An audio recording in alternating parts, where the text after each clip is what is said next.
Ahora presentamos, con un alto contenido para la más exigente teleaudiencia, nuestro acostumbrado comentario editorial, en la voz de Ramón de Luna.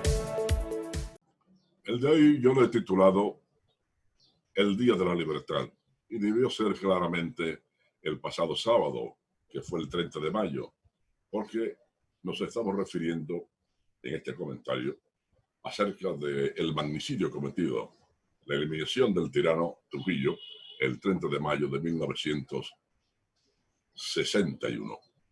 Y dice así: el pasado sábado 30 de mayo se cumplieron 59 años del ajusticiamiento del tirano Rafael Leónidas Trujillo, magnicidio llevado a cabo por un grupo de hombres valientes, algunos ligados al déspota en circunstancias especiales, muchos de los cuales habían sido vejados y humillados durante la triste era. Desmembrada la tiranía y los remanentes familiares echados fuera del país, se instituyó esa fecha como el Día de la Libertad, derecho esencial del hombre y la mujer en todo país en donde reine el acceso a normas inalienables que le son propias. Tras la consumación del glorioso hecho, el pueblo dominicano se desbordó en celebraciones propias de la ocasión, marchas, mítines, conferencias y fiestas. Fue entonces cuando se estableció la llamada Fiesta del Chivo, como muchos llamaban al déspota y tirano. Un grupo de jóvenes santiagueros, entre los que se encontraban artistas, locutores y políticos, algunos de los cuales habían sido torturados salvajemente en las ergástulas del 40 y el 9, hicimos un viaje en autobús a Santo Domingo, rebautizada entonces así cuando se le borró lo de Ciudad Trujillo. Uno de los fines de aquel viaje fue pasar por el canal de televisión La Voz Dominicana para llevar desde allí al país el arte de los ibaeños. Todavía para viajar entonces a Santo Domingo se utilizaba la vieja carretera por Moja y La Vega, y uno de los propósitos del grupo era, al pasar de regreso frente a la residencia de la familia de la Maza, rendir tributo a dos de sus ilustres hijos, Antonio y Octavio, este último piloto y asesinado en la cárcel en la componenda para traer secuestrado al país al profesor español Jesús de Galíndez, luego de ser secuestrado en Nueva York por agentes trujillistas. Además, ese homenaje iba principalmente hacia don Vicente de la Maza, tronco principal de aquella ilustre familia mojana.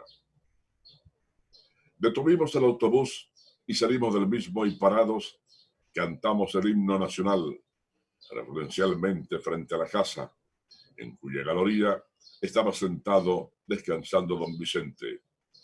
Tras unas vibrantes palabras pronunciadas por quien les habla, todos cantamos la canción de la patria y vimos entonces que el viejo patriarca pararse de la mecedora en donde descansaba, irreverente y erguido, a pesar de los años, le escuchamos al final dar las gracias con voz firme por ese sencillo homenaje. Y aquello hace ya 59 años, pues fue a finales del año en que se ajustició al tirano. Aquello fue conmovedor y a más de uno de los que estábamos presentes en aquel acto improvisado se le escapó una lágrima al ver a aquel anciano con dificultades para estar en pie, escuchar reverente la canción de la patria y dar las gracias al grupo. Todavía están vívidos los muchos actos con que diversos sectores del pueblo celebraban aquel gran acontecimiento del ajusticiamiento del sátrapa, como eran aquellas fiestas navideñas donde grupos de jóvenes y viejos cantaban en cualquier esquina «Libertad en Navidad». Más de medio siglo tiene aquella hazaña de ultimar a Trujillo. Algunos hoy aseguran que todo ha seguido igual. Esos no vivieron la negra noche del Trujillato, noche de pesadumbres, de crímenes horrendos y de las libertades perdidas en esta isla nuestra, que es más que un piñón en el vibrante Mar Caribe. Este fue nuestro comentario editorial en la voz de Ramón de Luna. Bueno, don Ramón, lo felicito por ese trabajo. Eso usted no lo puso en ninguno de sus libros de memorias, No. ese hecho. No, Y le voy a sugerir que en uno de los periódicos impresos lo publique. Vamos a hablar después de eso, después del programa de eso, porque ese testimonio de esa actividad no puede quedarse solo a las 18 horas, tiene que difundirse más. Y me da pena, Darío, que aquella fiesta de la libertad ya no se recuerde. Sí. Aquí no se celebra. Sí, Le hemos hecho caso omiso a episodios últimos en la historia dominicana y lo hemos echado al zafacón del olvido.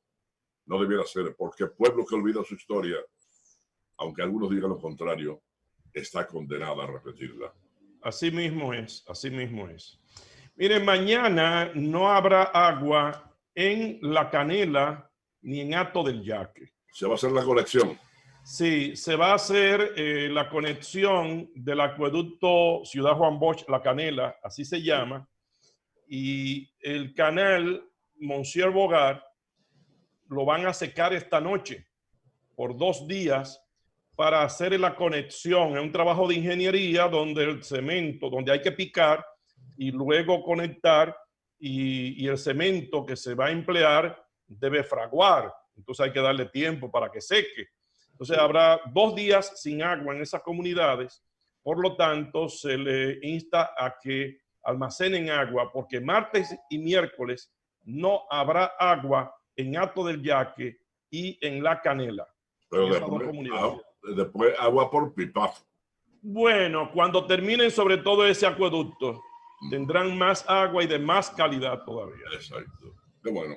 En Montevideo, Uruguay, con el monstruo de Brasil acechando la frontera, Uruguay resiste contra el COVID-19 gracias a una estrategia que aúna la rápida detección de los brotes, respuesta obediente de la ciudadanía y una ventilación y distanciamiento natural que mantiene al virus a raya.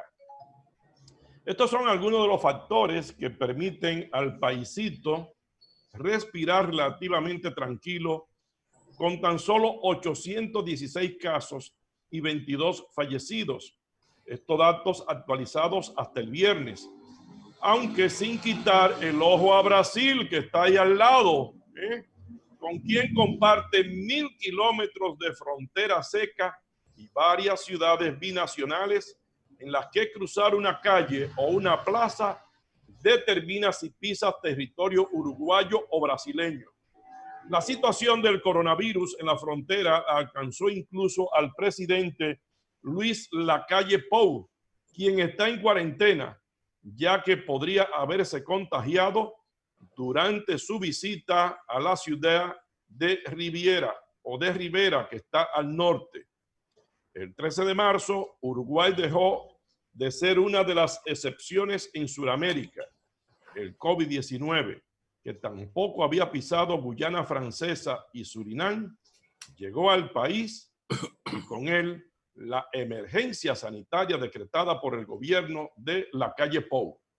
Con apenas 4 casos, óigalo bien, con apenas 4 casos, Uruguay cerró parcialmente las fronteras, suspendió las clases presenciales y los espectáculos públicos y llamó a la población a quedarse en casa. Esta fue una actuación clave, resalta el director del Instituto Pasteur de Montevideo, Carlos Bajani, quien destaca que se contara con un entramado científico académico al servicio del país. Uruguay normalmente no es un país que se caracterice por apoyarse en su sistema científico para tomar decisiones.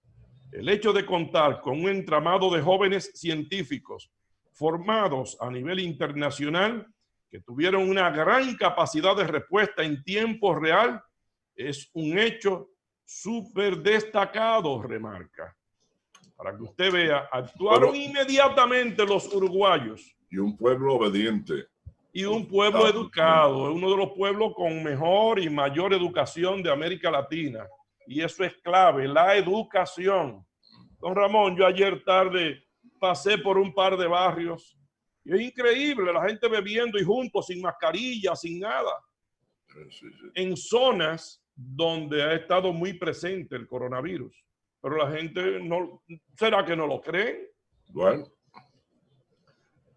Y los Estados Unidos vive cada noche de caos e inestabilidad social, luego de que las protestas se extendieran durante el día a unas 50 ciudades, y en la mayoría de ellas las marchas dieran paso a disturbios, saqueos y enfrentamientos entre la policía y los manifestantes.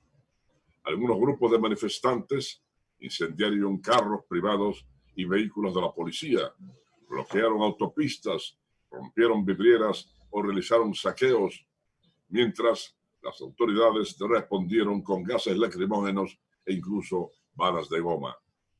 El gobernador de Minnesota, Tim Walz, activó todas las tropas de la Guardia Nacional, primera vez que ocurre algo así en más de un siglo en ese estado.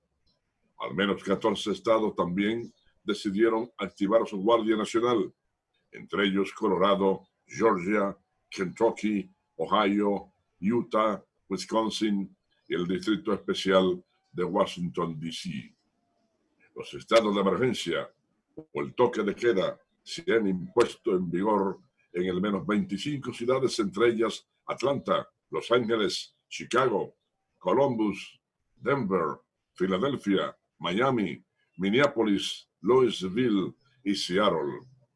Al menos una persona murió y otras 3 resultaron heridas en un tiroteo durante una protesta en Indianápolis. No obstante, el Comando Norte de Estados Unidos anunció que puso a varias unidades de la Policía Militar en estado de 4 horas, lo que significa que podrían estar listas para desplegarse en 4 horas en lugar de un día, como generalmente ocurre. La muerte de Floyd ha propiciado reacciones fuera de Estados Unidos, desde Canadá, el Reino Unido, hasta Turquía o Alemania. El expresidente Ernesto Samper advirtió que la llegada de tropas extranjeras sin el permiso del Senado podría acarrear procesos disciplinarios y penales al presidente y a su Ministerio de Defensa. Personalidades políticas de Colombia continúan expresando su rechazo ante la llegada a esa nación suramericana de una brigada estadounidense de asistencia de fuerza de seguridad el venidero 1 de junio, es decir, hoy, para la supuesta ayuda y asesoramiento en la lucha contra el narcotráfico. La ex senadora colombiana Piedad Córdoba, en su cuenta de la red social Twitter, escribió de forma irónica que si 800 militares de Estados Unidos enfrentarán al narcotráfico, podría ser bueno que comiencen con el caso del narco Ñeñe Hernández, quien financió una campaña presidencial. Por su parte, el expresidente Ernesto Samper advirtió que la llegada de tropas extranjeras sin el permiso del Senado podría acarrear procesos disciplinarios y penales al presidente y a su Ministerio de Defensa por desconocer jurisprudencia de la Constitucional y el Consejo de Estado. Venga acá, ¿y por qué Estados Unidos no detiene el ingreso de tanta droga a su territorio? Ellos quieren enseñarle a los otros que cómo combatir la droga, pero ellos no la controlan ni en la calle, ni en los aeropuertos, ni en los puertos, ni en sus fronteras. Ni frenan el consumo por ser número 1 en el mundo.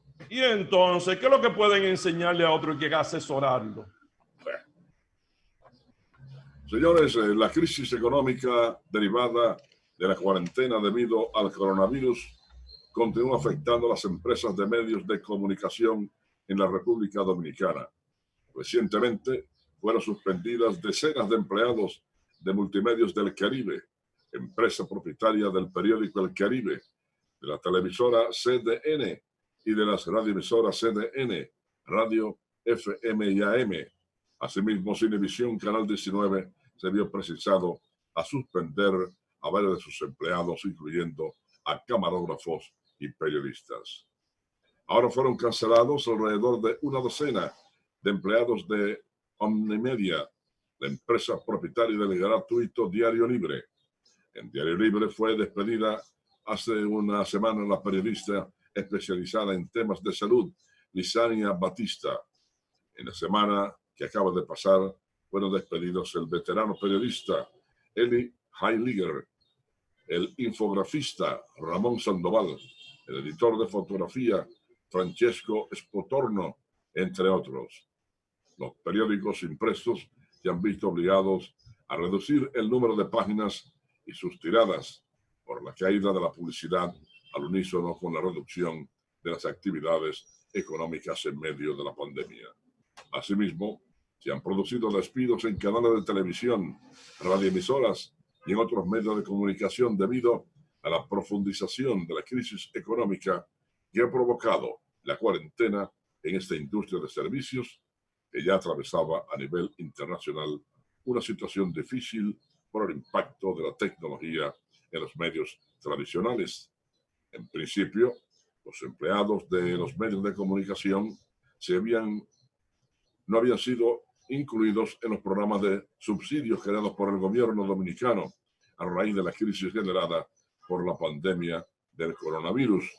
Posteriormente, fueron incluidos.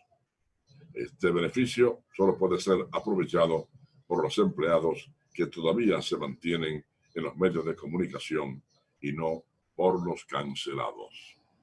Serio el problema, muy serio.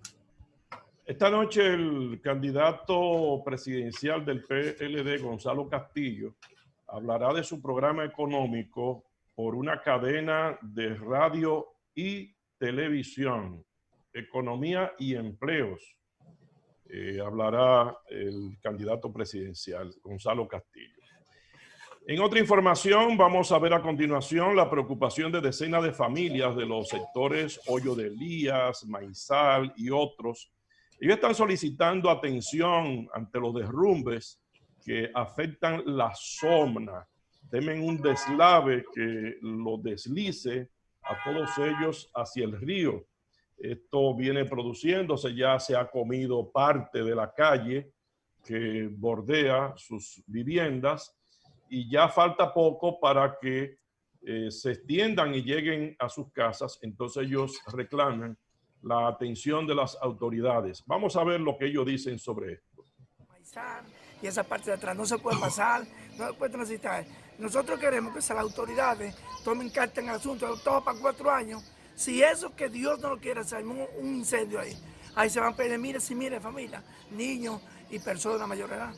Entonces, mira las condiciones que está este barrio, a ver si toman carta en el asunto y nos ayudan. ¿Qué tiempo llevan esto? Esto va para 4 años, mijo. ¿Y las autoridades no han dicho nada? No han dicho nada. Sí. Vienen en política, se meten a buscar votos, pero cuando hay un problema como así, háganle frente a eso. Que esos son miles y miles de votos que usted consigue. Repítame dónde está ubicado esto. Eso es el Alto de Elías. ¿El nombre suyo? Manuel Antonio Grullón. Gracias.